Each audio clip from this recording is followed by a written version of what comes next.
ആഹാ, ഇതെന്താ എല്ലാവരും മത്സരിച്ച് പരസ്പരം കേക്ക് കൊടുക്കണേ? അതല്ലേ നമ്മുടെ സംശയം. അപ്പോൾ ഇന്ന് ഞങ്ങൾ ഒരു യാത്ര പോകാൻ തീരുമാനിച്ചു. അപ്പോൾ ഇന്ന് നമ്മൾ പോകുന്നത് നമ്മുടെ സ്വന്തം രേഷ്മയുടെ വീട്ടിലേക്കാണ് കേട്ടോ. അപ്പോൾ ഇവിടെ എന്താ ഫംഗ്ഷൻ എന്നല്ലേ, രേഷ്മയുടെ ഫസ്റ്റ് വെഡിങ് ആനിവേഴ്സറി ആണ്. ഇവരുടെ രണ്ടുപേരുടെയും കല്യാണം അടുത്തടുത്ത ദിവസങ്ങളായത് കാരണം ഒരു ദിവസമാണ് ഇവർ വെഡിങ് ആനിവേഴ്സറി സെലിബ്രേറ്റ് ചെയ്യുന്നത്. അപ്പോൾ അതിന് വേണ്ടിയിട്ടാണ് നമ്മളെല്ലാവരും ഇവിടെ എത്തിയിട്ടുള്ളത്. രാവിലെ തന്നെ എന്നും ഇല്ലാത്തൊരു മഴയായതുകൊണ്ട് തന്നെ ഞങ്ങൾ ഇറങ്ങാൻ ഇത്തിരി വൈകിട്ടോ. എന്നിരുന്നാൽ കൂടെ ഞങ്ങളവിടെ എത്തിയപ്പോഴേക്കും കേക്കും കട്ടിങ്ങിൻ്റെ സമയമായിരുന്നു. അങ്ങനെ കേക്ക് കട്ട് ചെയ്ത് ഇവർ പരസ്പരം മത്സരിച്ച് എല്ലാവർക്കും മാറി മാറി മാറി മാറി കൊടുത്തുകൊണ്ടിരിക്കുകയായിരുന്നു.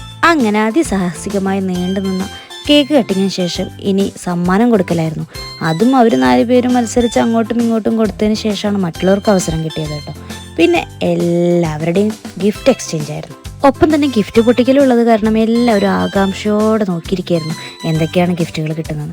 അങ്ങനെ ഒടുവിൽ കേക്ക് കട്ടിങ്ങും ഗിഫ്റ്റിങ്ങും ഒക്കെ കൊടുക്കൽ കഴിഞ്ഞതിന് ശേഷം ഇതൊക്കെയാണ് കേട്ടോ അവർക്ക് കിട്ടിയ ഗിഫ്റ്റുകൾ. ഒരുപാട് ഗിഫ്റ്റ് കിട്ടിയിട്ടുണ്ടായിരുന്നു. നല്ല ഭംഗിയുള്ള ഒരുപാട് ഫ്രെയിംസ്, ലൈറ്റ്സ്, അങ്ങനെ കുറേ ഡ്രസ്സ്, കുറേ ഗിഫ്റ്റുകൾ കിട്ടിയിട്ടുണ്ടായിരുന്നു കേട്ടോ. ഇനി ഗിഫ്റ്റിങ്ങിന് ശേഷം അടുത്തത് ഫുഡ് ടൈമാണ്. ഏതൊരു ഫംഗ്ഷനെയും ഒഴിച്ചുകൂടാനാകാത്ത പാർട്ടാണല്ലോ ഫുഡ്. അപ്പം അങ്ങനെ ഞങ്ങൾ എല്ലാവരും ഒരുമിച്ചിരുന്ന് ഭക്ഷണമൊക്കെ കഴിച്ച് കുറേ നേരം എല്ലാവരോടും വിശേഷങ്ങളൊക്കെ പറഞ്ഞ് വൈകുന്നേരം മഴ തോന്നുന്ന സമയം നോക്കി ഞങ്ങൾ തിരിച്ച് വീട്ടിലേക്ക്. അപ്പോൾ ഇതൊക്കെയാണ് കേട്ടോ ഇന്നത്തെ വെഡിങ് ആനിവേഴ്സറി വിശേഷങ്ങൾ.